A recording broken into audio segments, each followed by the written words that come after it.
Time is God. కాలాయ నమః, కాలకాలాయ నమః. కాలం వల్లనే ఈ జగత్తంతా కూడా ఉద్భవిస్తుంది. ఈ జగత్తే ఉద్భవించిన తర్వాత జగత్తులో మానవులంతా ఉద్భవిస్తున్నారు. మానవుల వల్ల ఎన్నో కార్యములు జరుగుతున్నాయి. దీనికంతా మూల కారణం ఏమిటి? టైమే. కాబట్టి don't waste time. Time waste is life waste.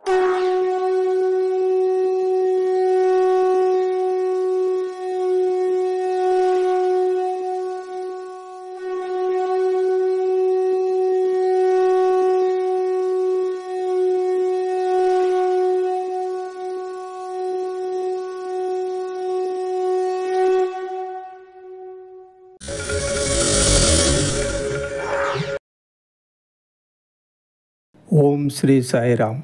ఎంతో విలువైన మాట. మానవుడికి ఎప్పుడూ అసంతృప్తే. అందరి నోటంటా ఒకే ఆవేదన. భగవంతుడు నాకు ఇచ్చింది చాలా తక్కువ, కానీ ఒక్కసారి మంచి మనసుతో ఆలోచిస్తే నాకు ఎంతైతే దొరికిందో అంత కూడా ఎంతమందికి దొరికింది? అవును కదా.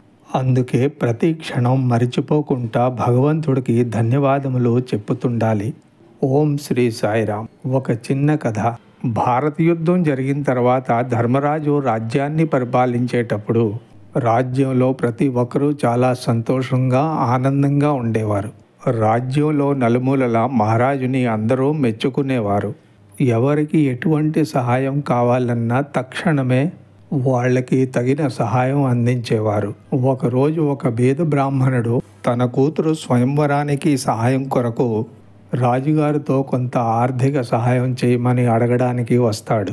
ధర్మరాజు ఆ బీద బ్రాహ్మణుడి యొక్క మాట విన్న తర్వాత ఈరోజు కొంత రాజకార్యంలో వ్యస్తత ఉండడం వల్ల మర్నాడు రమ్మంటాడు.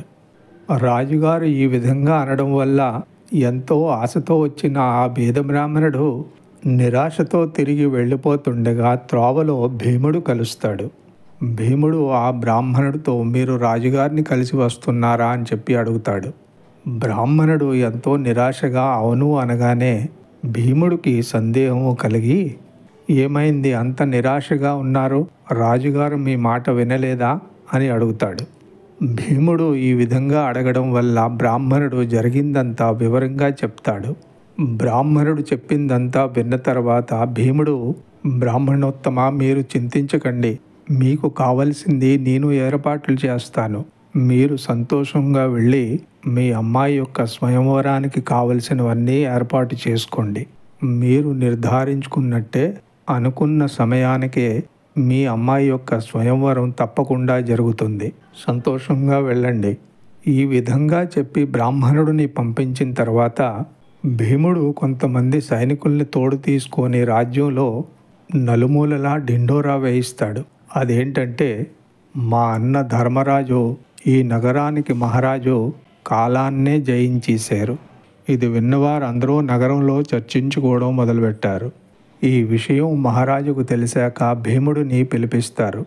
భీముడు దర్బారంలోకి రాగానే మహారాజు యుధిష్ఠిరుడు భీముడితో, నేను కాలాన్ని జయించడం ఏంటని అడుగుతాడు.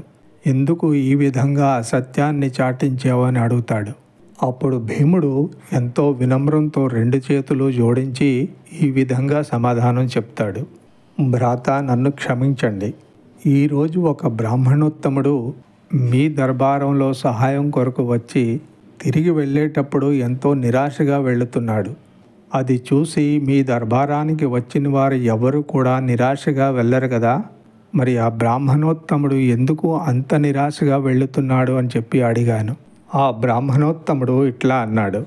మా అమ్మాయి స్వయంవరం కొరకు ఆర్థిక సహాయం రాజుగారిని అడిగితే ఈరోజు పని వ్యస్తత వల్ల రేపు రమ్మన్నారు. దీని అర్థం ఏంటంటే, రేపు మీరు బ్రతికే ఉంటారని చెప్పి మీకు నమ్మకం ఉంది. ఈ సింహాసనం కూడా రేపు మీ కొరకు ఉంటుంది. మీ దగ్గరున్న వైభవం అంతా కూడా రేపు మీతో ఉంటుంది. అది తెలుసుండే కదా అతన్ని మీరు రేపు రమ్మన్నారు. అంటే కాలాన్ని మీరు జయించినట్టే కదా. అందుకే ఈ విషయం నగరంలో ప్రతి ఒక్కరికి తెలియాలనే డిండోరా వేయించాను. మహారాజ్ యుధిష్ఠిరుడు కాసేపు భీముడి వైపు మౌనంగా చూస్తూ వెంటనే సింహాసనం వదిలి భీముడి దగ్గరకు వచ్చి కౌగిలించుకుంటాడు.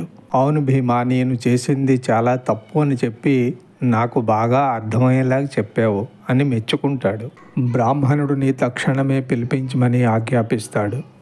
బ్రాహ్మణుడు రాగానే అతనికి కావలసినవన్నీ అందించి అమ్మాయి యొక్క స్వయంవరాన్ని ఎటువంటి లోటుపాట్లు లేకుండా జరిపిస్తారు. కథ చాలా చిన్నదైనా దీంట్లో ఉన్న సారము ఎంతో లోతైనది.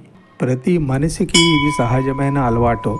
ఏ పనైనా ఈరోజు చాలా బిజీగా ఉన్నాను, రేపు చేద్దామని అంటాడు. కానీ ప్రతి రేపటికి వచ్చే రేపు రేపుగానే ఉండిపోతుంది. రేపు అనగా ఎన్నడూ రాని రోజు. అందుకే ఏది చేద్దామనుకున్నా తక్షణమే ఆ సమయానికే మొదలుపెట్టాలి. అప్పుడే సార్థకమైన జీవితాన్ని పొందగలము.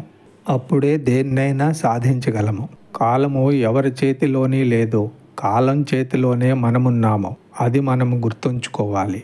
కాలము చాలా పవిత్రమైనటువంటిది. ఇట్టి పవిత్రమైనటువంటి కాలమును ఎంత వ్యర్థం గావించుకుంటున్నారో యోచించుకోవచ్చు. కాలము గడిచిన తిరిగి రాదు. వచ్చే కాలం మంది కాదు. ఉన్నటువంటి కాలంను సార్థకం గావించుకోవటమే మానవుని యొక్క ప్రధానమైనటువంటి కర్తవ్యమని భారతీయ సంస్కృతి ఉద్భవిస్తూ వస్తున్నది.